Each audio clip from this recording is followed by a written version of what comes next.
First of all, we would like to welcome all of you that, mashallah, you came all the way, from your places, from your work and different areas. May Allah subhanahu wa ta'ala reward you for your efforts. I know it's traffic, and this is one of the reasons that the Sheikh actually is late, or Brother Arnold is late. He was with Sheikh Ahmed, and without taking brother's time, I'll just give him the microphone so he can just talk few things. And as you know, the title was open because the brother would like to see you, face to face, and then give you a direct message instead of just making a specific topic and then talk about it. So inshallah, without taking the time of Brother Arnold, inshallah ta'ala, I will let him to talk. Jazakallah khair. Assalamu alaikum, brothers and sisters. It's good to be here. First of all, I want to apologize for being late because, well, we had some other meetings, and as you know, they always take more time than you think. And then we had the traffic. Well, anyway, thank you for waiting and thank you for your patience. So, to save some of your time, I will not speak more than maybe like 10-15 minutes, and then I'm open for questions. So, most of you, I think, have heard of me. I will tell you in short what happened and what my vision is for, well, the future and what we should do as a Muslim community and how we can help the Dawah, especially in Europe. So before I became a Muslim, I thought as a member of a political party in the Netherlands, an Islamophobic Islamic party, that Islam was only bringing terrorism and oppressing women and promoting terrorism, because that is what you learn if you live in the West. That's what you see in the media, and that's what politicians are telling you. So I'm not saying this as an excuse, because you're always responsible for your own knowledge, of course. But that is what happened. And I didn't hate people, I didn't hate Muslims, I never hated people before. But I sincerely thought that Islam was a threat for society. Ignorance, of course. So, but I was curious. I was curious about Islam because I did not believe that over 1.5 billion people were all bad people. It didn't make any sense. So I decided that I wanted to know more about Islam, not with the intention to convert or to revert, but just out of curiosity. I wanted to know more because I didn't understand. So then I went to a masjid in La Haye, in my own country. I was a little bit afraid because I thought, well, they would probably reject me or throw me out because I was fighting them at that time. This happened after the movie. And then I was very surprised because they were very friendly to me. They invited me in and we spoke for about 2 hours. And for me that was really disturbing. I didn't understand it because I thought, how can all these people so friendly and polite and inviting me, because I was fighting them at the same time. So that was really the start that I was getting some doubts about what I thought I knew what Islam was. So in that time it started a small spark in me. It said something is wrong. Some of your ideas about Islam, they're probably wrong. So from that point, my journey towards me embracing Islam started, and this took more than a year and a half almost. It was more like a roller coaster. So I studied, not really studied, but I spoke with the Imam. I tried to read the Quran. People were explaining me the Quran, the tafsir, and in this period, slowly it became clear that all the ideas that I had about Islam were wrong. So I was wrong, I was misguided. And again, it is always my own responsibility, so I'm not pointing out to other people or to media or to politicians, but still that is what happened. So during this period it became clear that Islam actually is a very beautiful religion. It is answers to all your questions. It is a peaceful religion. It is a respectful religion and a tolerant religion towards other people and other religions. So that was really an eye-opener for me. This year was a very difficult year. You know, the shaitan is doing his dawah also 24 hours a day. So sometimes I didn't visit the masjid for weeks.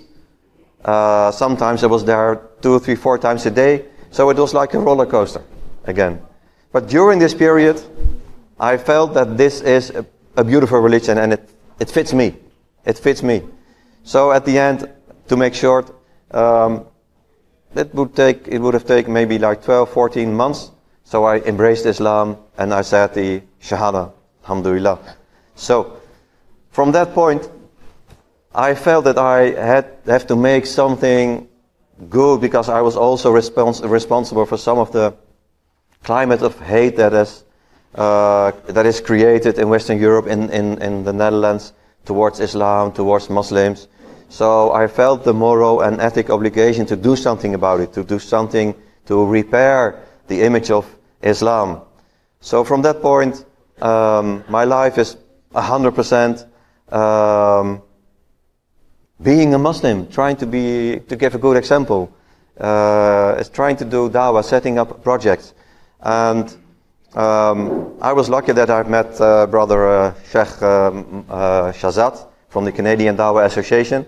They are also doing a great job in the field of dawah, and he is helping me and giving me advice.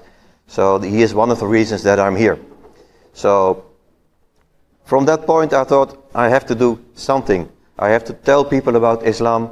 I want people to know what Islam really is, what it stands for, that it is a beautiful religion.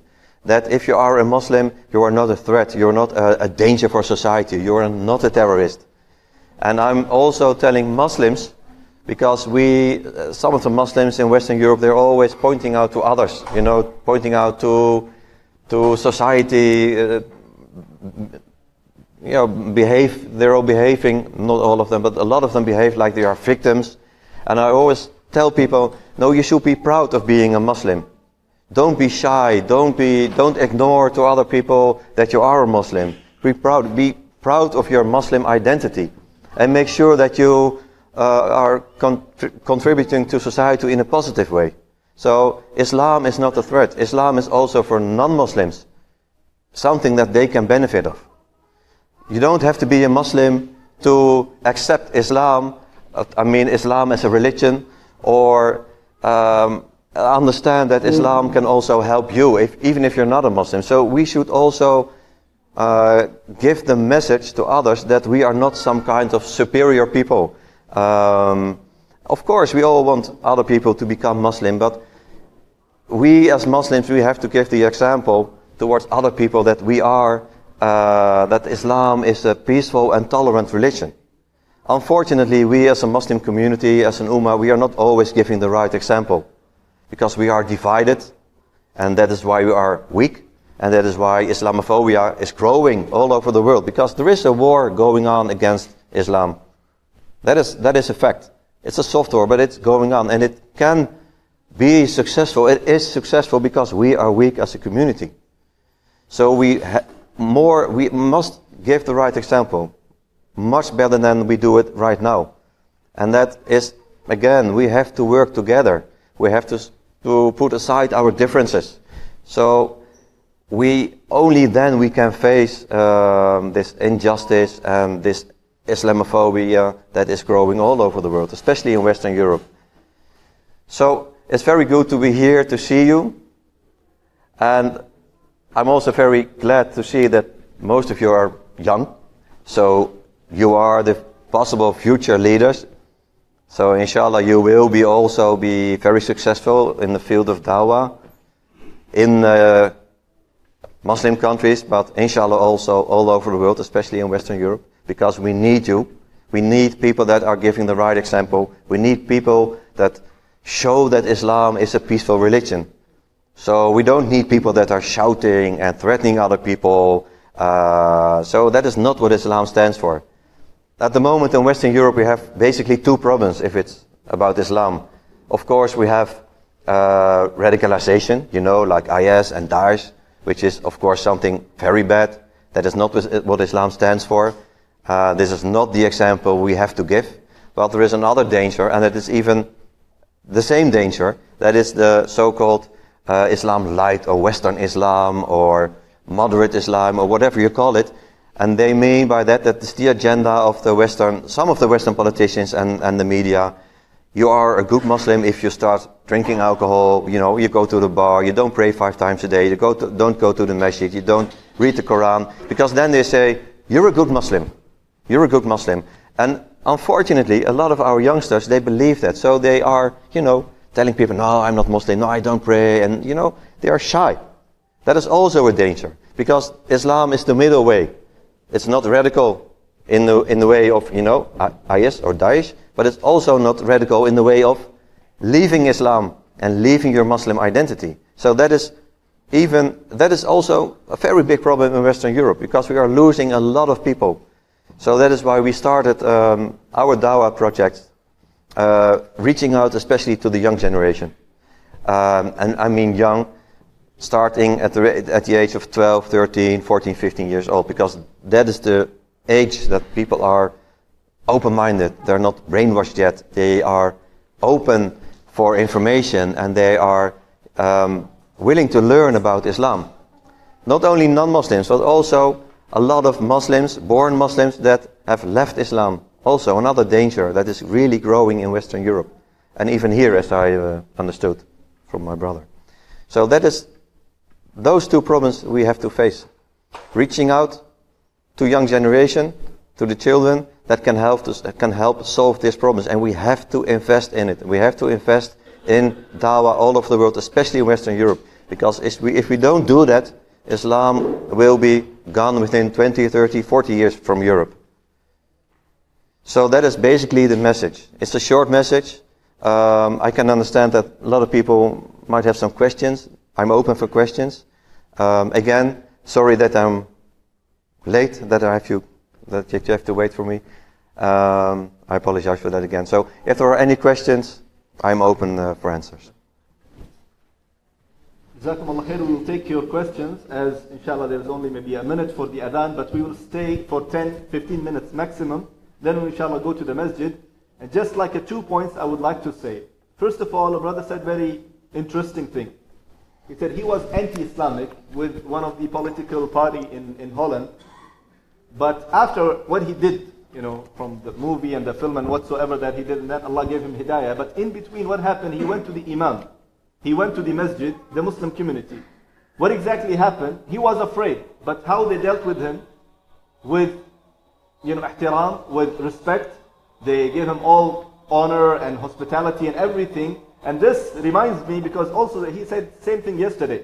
And while he was saying that, and I was translating, I said, Subhanallah. This is exact the ayah, idfa billati hiya ahsan. Reply back, give back with good, words, good action whatsoever. And then Allah subhanahu wa ta'ala not only said that give and reply back in a good manner, He said if you have a person in front of you, an enemy, he is an enemy, what will happen? Allah will make him as a close friend. And this is what exactly happened with our brother. Because of the akhlaq of Muslim, or the imam, or the Muslim community there in Holland, Allah subhanahu wa ta'ala put the guidance in our brother's heart. So this is number one, a lesson from us, that whatsoever happened with us, and we face difficulties from the other person, maybe a non-Muslim or Muslim, always try to act like a Muslim. This is number one. And the second thing, from brother's perspective, as he's coming from the non-Muslim background, he's telling us the importance of da'wah, my brothers and sisters. Da'wah is the most important thing that you have to keep in your mind, that you have to convey the message of La ilaha illallah, of Islam, to the other people. And inshallah ta'ala, without taking time of yours and the brother Arnold, inshallah ta'ala, I will just go with the Q&A session. I think حاضر شيخنا بس في واحد رفع ايدك مع الكاميرا. Yes, brother. Yeah, what drives the anti-Islamic people, towards Islam? I'll try to answer this in a short way, because it's rather complicated. But basically, the immigrants in the Netherlands, in Western Europe, they are most of them, they are the Muslim community. And they were not supposed to stay in Western Europe. They were supposed to come and to work and to go back to their country, but they stayed. Their children stayed, their grandchildren stayed. They went to university, to schools, they went to university. The first generation, they were people that worked in factories. The second generation were the teachers and lawyers. And the third generations are probably, inshallah, decision makers. So for a lot of people, this is threatening, because what they know about Islam, what they think they know about Islam, is something bad. It's threatening society. So that is one. People don't understand what is going on. And the other thing is, because we are, as I told you before, we are not giving the right example as a Muslim community. International, if you look to IS and Daesh, people are afraid because they don't know anything about Islam. And what they hear and what they see is only negative. So again, this is the importance of us and the Dawah in general, we have to explain to people what Islam really is. Don't get angry, don't shout, be friendly, talk with people, start a dialogue. You know, if people reject you, don't shout at them or reject them. Make sure that you start a conversation, that you start a dialogue, that you explain. I know it's not easy. I know it's not, you know, people are not inviting you. But if we start to give the right example and work together again as unity, then we will accomplish that we can fight this Islamophobia. Because we are, all of us, we are basically, we are Islam. If people look at us or at you, they see a Muslim and they think a Muslim is, you know, like a terrorist or fighting in Syria. Be gentle to people. Have patience. That is, I think, the most important role that we can play in fighting Islamophobia.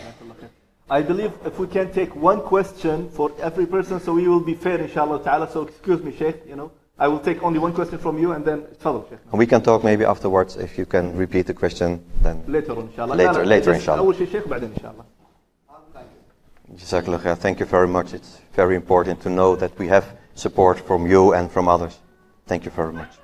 Before we go to the question from the brother side, any question from the sister side? Two sisters. Well, first of all, Dawah is not something you do, you know, like easily. It's basically a profession. You have to know what you do. So our brother here, he can explain everything about Dawah, because I'm not a Dawah expert. I'm following people that are advising me on the field of Dawah. So this is a good question, but I cannot give the direct answer. The only thing I know that they have learned me is be patient. You know, don't force people to listen to you. Don't come to them like you're going to hell, or you know, this and that. Don't threaten people. Make sure that if you start talking about Islam, you can talk about other things, about general things in life, you know, about your profession and your family, and then you can talk about Islam in a very easy, approachable way. Don't start with you have to pray 5 times a day, you have to wear this, and you know, a lot of people are doing Dawah, thinking they are doing Dawah, but the effect is the opposite, you know. So if it's coming to Dawah, my brother here is the expert. I'm not the expert. I only know that you be patient with people, be polite, smile to people, you know, and you know, seek for the right moment and the right time. Again, I have prepared an entire speech for maybe 20 minutes, but because of the time, I had to do it a little bit shorter. Exactly. Sorry. Brother at the back, inshallah. Alaikum salam. Try to squeeze your question, please.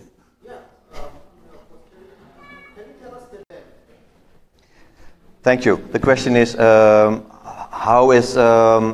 is happening, especially in the Netherlands? If it's about Islamophobia, is it only towards Muslim or also to other minorities? Yes, it is also a little bit to other minorities, but basically the agenda is against Muslims, against Islam, not against Muslims, basically against Islam. But also other minorities. A lot of people here in this region, they still think Western Europe, the Netherlands, everybody is friendly and open-minded and, you know, and tolerant and liberal.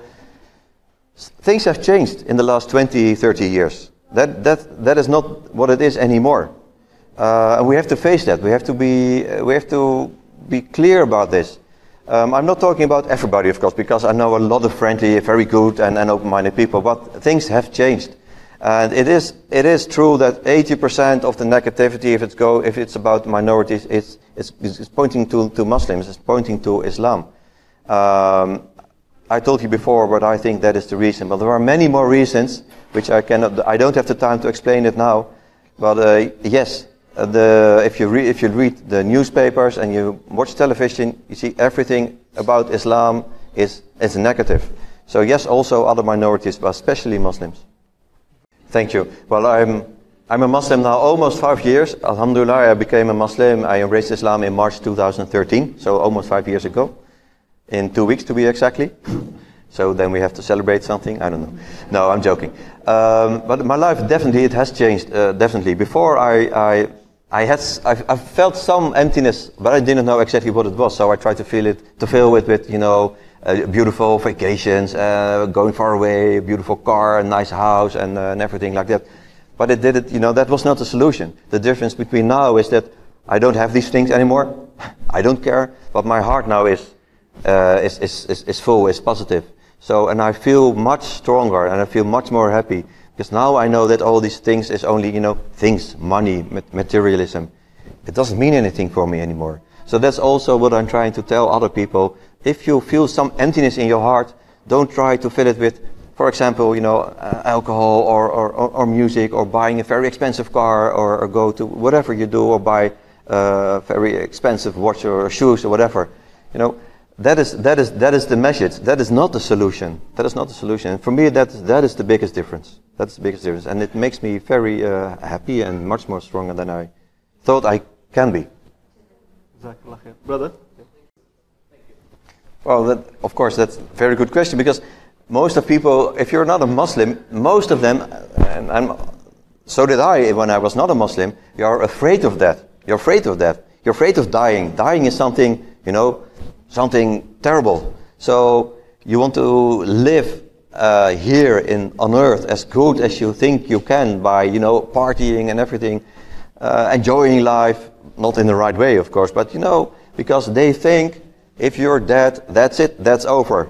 That is the biggest difference with Islam, of course, because as a Muslim now, I'm not afraid to die anymore. I'm not afraid to die. And you also know that this life on earth is very short. It's nothing. It's over in a blink. And you have to be a good Muslim in this life. And that is not easy, but that is the biggest difference. Knowing that you are going to die, and there is a life, inshallah, after that. So this life is not important. Yes, it is important if we're talking about Dawah and talking about giving a good example and being a good Muslim. Of course, that is important. But death is not something to be scared of. That is the biggest difference. And if you're not a Muslim, for them, death is like the end of everything. So that's why they are afraid. And that's also one of the things in the field of Dawah that you can explain to people, that they don't have to be scared of dying if they do the right thing. One sister here, actually, she was raising the... I was a Christian before I became Muslim, alhamdulillah, and I'm glad, because if you are a Christian, the basis is basically, you know what you're talking about. You know that you have to respect your parents, and if you the stories of the angels and the prophets, and if you call them Jesus or Isa or Jibril or Gabriel or Musa or Moses, doesn't matter, because I said this today, I said it's like going to high school. High school is being a Christian, okay? And then you have to graduate, and that is embracing Islam. That's a small step. It's a very important step, that you accept that there is only one God, and that you accept Tawhid, of course, and everything like that, and that Jesus is not the Son of God anyway. But the basis of Christianity is very good. It's a very small step from a Christian to become a Muslim. It's a very big step from an atheist or a non-believer to become, or non-religious person, to become a Muslim. So yes, I was a Christian, raised as a Christian, and I thank my parents for it, because it made it easier to embrace Islam. Okay. Brother from here, yes, question? The thing what I like most in Islam is that Islam is giving you the answers to all the questions you have. It's complete. It's complete. If any question you have, you can find it in Islam. I think that is the most, for me, the most inspiring thing. Because, if you're Christian, you can find some answers. In other religions, you can find some answers. But it's not complete. Islam is complete. It gives you all the answers. So for me, that is the most inspiring thing within Islam. Yes.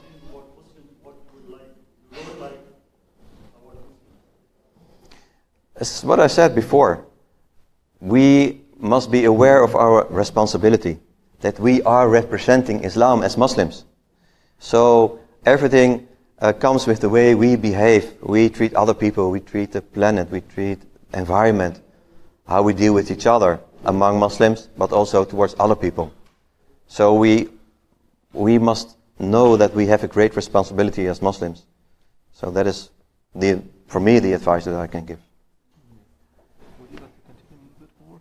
Is there time? Because people keep raising hands. Would Yes. you like to give another 10 minutes? Up to you. Maybe I can answer a few more questions. I know it's a little bit late, but let's say that I can 2, 3, 4, maybe maximum 5 questions. 5 questions. Because 1, 2, then 3, it's time 4, 5. for Salat also. So MashaAllah, 6, 7. 5, Okay. maybe 5. 5. طيب, we'll take from the sisters here. How many questions now do we have here? 1, 2, 3. He's in charge. He's the boss. So I'm just following. Okay. Make it 6. 3 and 3. 6. Okay. طيب, inshallah. No. Only خلاص. The brothers who raised their hand at the first. So sisters, yes, I think. I know it's very difficult in some countries to practice Islam and to make, let people show that you are a Muslim without feeling some negative consequences in, for example, finding a job or finding a good education. I know that is, especially where you come from, I know that is a problem. In the Netherlands, in Western Europe, it's not easy, but I still think that the solution is not to say to other people, no, I'm not a practicing Muslim, no, I'm gonna, take off my hijab or shave your beard or whatever. Some people are giving this advice, even Muslims, subhanAllah, they give this advice to other Muslims. If you want to be successful in life, tell people that you're not a Muslim or you're a Muslim light or whatever you call it. It doesn't exist, you're a Muslim. That's it. So, again, you explain to people that you are a Muslim, but you are not their enemy. You live in a country and you love the country, you like the people, you want to contribute to this society in a positive way. So they don't have to be afraid of you. Yes, you're a Muslim, you stand firm for it, and you're proud of your Muslim identity. If people see that, and they see at the same time that you are trying to be a positive person and that you respect other people, even if they're not Muslim, it doesn't make any difference. So then I think, inshallah, that this will change in the future. But then we have to give the right example and be patient to people. Yes. Are you doing anything for new converts in the Netherlands? Yes, good question. Well, I made a mistake because my journey towards Islam, towards embracing Islam, was quite a lonely journey. In this year that I was, searching for Islam, the only person who knew was my mother. I didn't tell anyone, my friends, my colleagues, my family. So when I embraced Islam, it was a great shock to them. And they rejected me in the beginning. Now they are coming back because they see and they know that I didn't change into a terrorist or whatever. And they see that I'm trying to be a good person and trying to help other people. So my advice is, if you are on this search to Islam, if you go to the masjid, if you want to know, to gain knowledge about Islam, tell other people, tell your friends, tell your family, tell your colleagues what you are doing. Because then they know what's going on, they know what you're thinking about. So it doesn't become as a shock for them. That is the mistake I made. So I always tell people, no, don't keep it a secret. Be open about it. And yes, there are some special projects, especially I don't know in other countries, I think it's basically the same. But in the Netherlands we have some special projects that are helping new Muslims. Sheikh Damanhouri here from Waqf Foundation in the Netherlands, they are doing a great job in helping new Muslims, guiding them, make sure that they give them the right knowledge. Because a new Muslim is you don't have the knowledge, so you're very vulnerable for wrong information. People can easily misguide you because you have no information, you have no knowledge. So make sure that you go to a good masjid, that you follow the right scholars. And yes, there are a lot of good initiatives in Western Europe and also in the Netherlands to help new Muslims. And again, that is very important. And we should do more about it. I agree. One sister's question. Are there any TV channels in Europe? Are there? How much is the internet? Now that's a very good question. No, there is no. In the mainstream media, we don't have a media that is telling the truth about Islam, that is telling what Islam really is about. And that's one of the things that, also from the point of Dawah, we need in Western Europe and in the United States. We need independent media that can tell people what Islam really is. And for example, well, we have a few YouTube channels that are doing a great job. But one of the things that we have to establish in the near future is independent media, not only for Muslims, also for non-Muslims.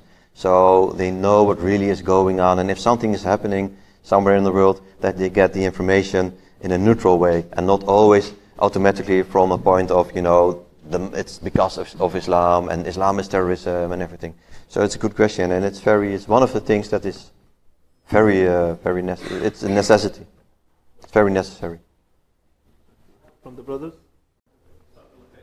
Jazakallah khair for your advice, brother. There's a misunderstanding, a misconception that Islam is new in Europe. It's like people are saying, no, there was no Islam before like 30, 40 years ago.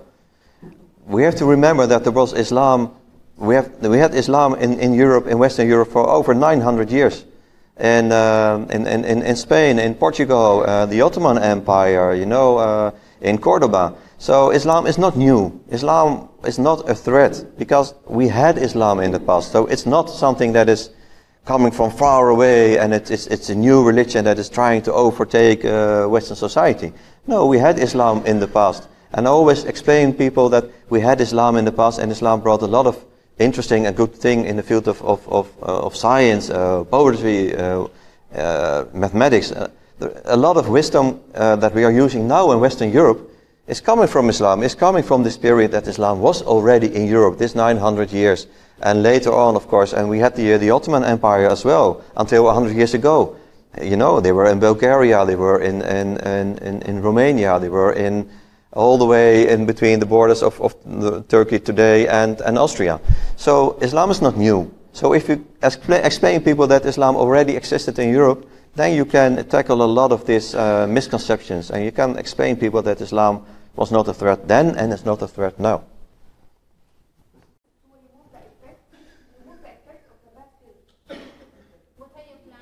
Yes. Okay. Thank you.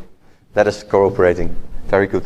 No, yes. The plan is now, I hope we will establish that in the near future, within a year, maybe 2 years, is to produce another film to repair the damage that is made by this film.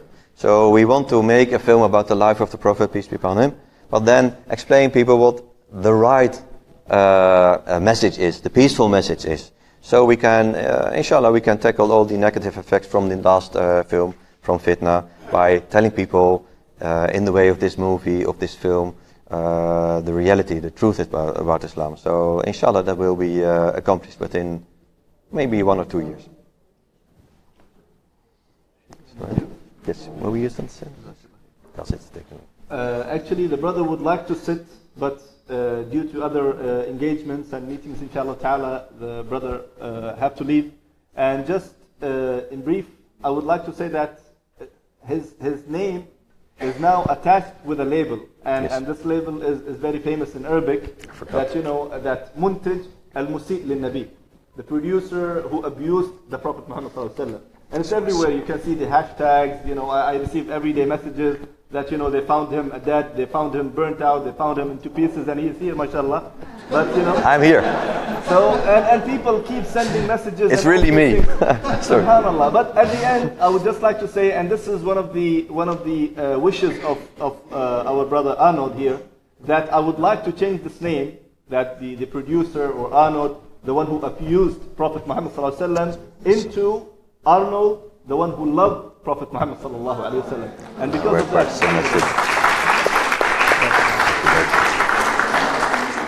and because of that, he is inshallah planning in coming months and within a year or something like that, inshallah, to produce a movie or short movies, the messages of Prophet Muhammad sallallahu alaihi wasallam, his mercy, his tolerance, towards the humanity, towards the animals and everything. So inshallah ta'ala, we ask your dua that you make dua for our brother Arnold to give him all the success, that Allah subhanahu wa ta'ala grants him all the success in his field. And also, if you would like to, as the brother said, I will just end up here with the da'wah thing, because this is very important. Regarding, you have different kind of ideas. You want to give da'wah to an atheist. You would like to give da'wah to a Christian. You would like to give da'wah to a person who believe in many gods, the Hindus and whatsoever. Alhamdulillah, in IPC, the team called Dawah Now, they are giving this training to everyone, basically, and many people don't know about it. We are giving training to those, how you can talk to the atheists, how you can tackle with those who believe in 3 in 1 and 1 in 3 and whatsoever, the Christians. We also can give you the da'wah that, how you can give da'wah to a person who says everything is God. Hindus, they will think this bottle is God, this microphone is God, this person is God, everything is God. How you can talk to these people and tackle and make them think about the oneness of God, about Allah subhanahu wa ta'ala alone. And this is what we are doing with the name of Dawah Now team. You can go and check their Facebook, Dawah Now, or you can find this video also in a Dawah Now channel on YouTube. It's just about you to just go and search about Dawah Now, the brothers, what they are doing. And inshallah ta'ala, brothers and sisters, you will gain a lot, inshallah ta'ala, by joining and getting these trainings, inshallah ta'ala, that we are doing on monthly basis, inshallah ta'ala. So I ask Allah subhanahu wa ta'ala to bless us all. I ask Allah subhanahu wa ta'ala to accept our efforts, and I ask Allah subhanahu wa ta'ala to reward all of us, for your own efforts by coming here and sitting and mashallah giving your time to listen to our brother Arnold. And may Allah subhanahu wa ta'ala bless our Arnold in his effort, and may Allah subhanahu wa ta'ala keep us all on a straight path. Jazakum Allah khair. Sallallahu alayhi wa sallam ala nabiyyina Muhammad wa ala alihi wa sahbihi.